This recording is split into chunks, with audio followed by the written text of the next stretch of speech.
Hi, this is GRE Introduction Part 2. So let's continue our discussion. So what's the format of the test?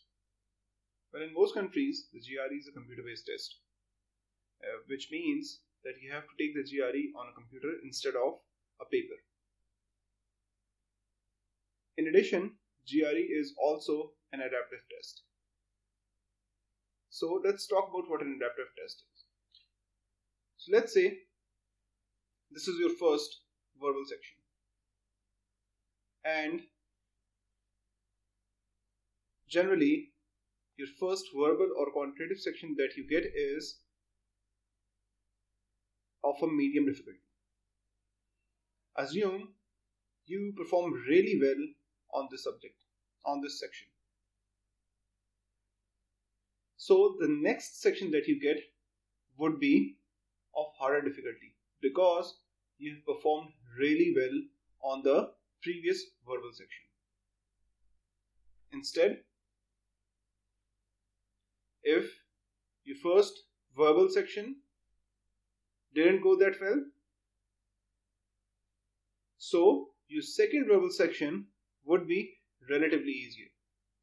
So this is how the GRE on a computer-based tests adapts to your performance. That's why it's called an adaptive test. So how is the test scored? Each section is scored between 130 and 170. So your verbal section and your quantitative section, the scores will vary between 130 and 170. 130 is the minimum score, 170 is the maximum score. So in total, your minimum score would become 260 and your maximum score could become 340. So this is the score that you will get. This is the range of score that you can get on the GRE. However, remember, it's only for verbal and quantitative. You will remember from one of my previous videos that there's a third section called Analytical Writing Assessment. So there are 6 marks that are separately computed for the essays.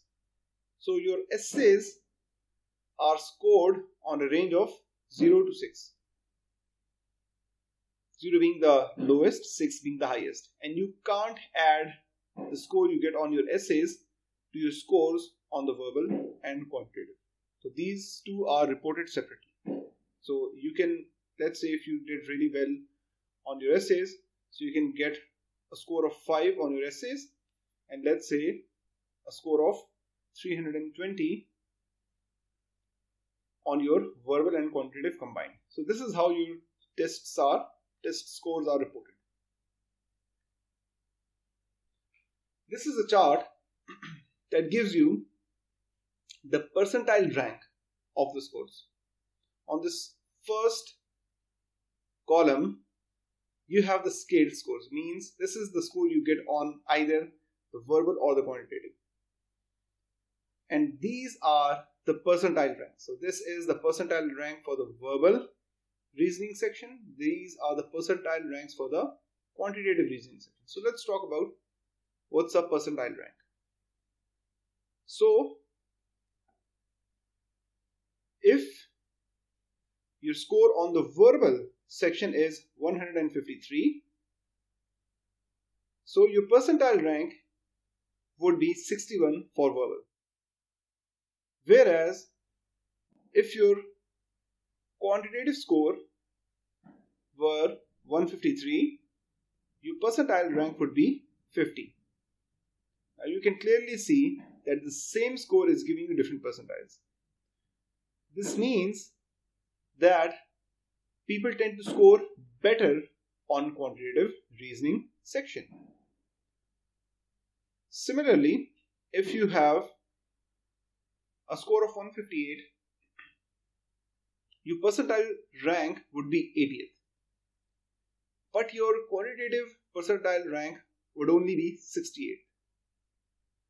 I would like to explain how the percentile or what the percentile rank means. So let's say your percentile rank is 60. So what does that mean?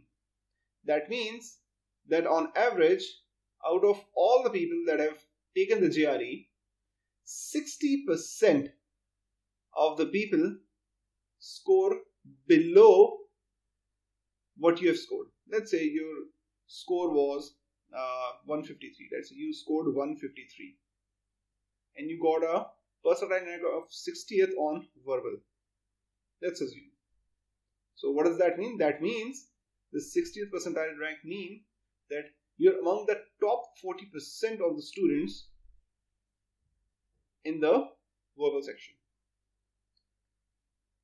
Similarly, if your percentile rank were 80, let's talk about quantitative. Let's say, where is 80? There it is. So that means at a score of 162, your quantitative percentile rank would be 80. So let's say you scored 162 on your quantitative section. What does that mean? That you're among the top 20% of the students. 80% of the students tend to score below. This is what the percentile rank means, that 80 percentile or 80% of the students tend to score below 162. So you have scored really well. You have scored in the top 20% on the quantitative. Similarly,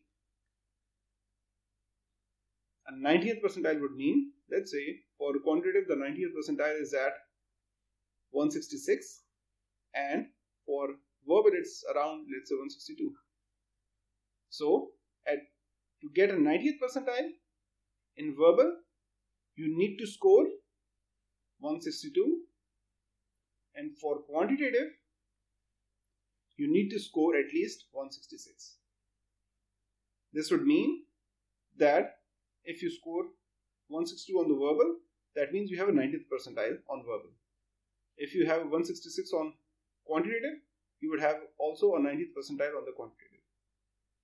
So this is how the admission committees look at your test. They are interested not primarily in the scaled scores but in the percentile rank. Thank you for watching. Stay tuned for future videos.